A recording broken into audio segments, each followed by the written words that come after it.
Hi, today's video is how you're able to alter your availability as a practitioner. So to do that, we're going to go down to configuration and we're going to go find our practitioner record.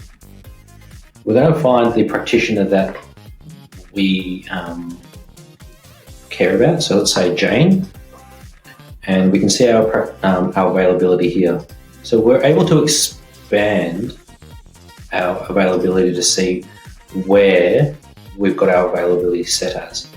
So let's just say today we want to alter our availability for Tuesday, and instead of being available 9 to 5, for whatever reason, we're only going to be available at Melbourne from 9 till 12 on a Tuesday. So the easiest way is just to delete this Tuesday availability and then add in a brand new one. We'll click Tuesday and we'll change this to 12. And then we'll change our location to Melbourne and we'll click add.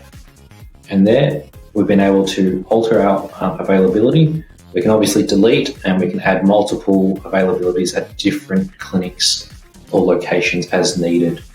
And then we'll click submit. And there we have it. That's how we can change the availability for a practitioner. Thank you very much.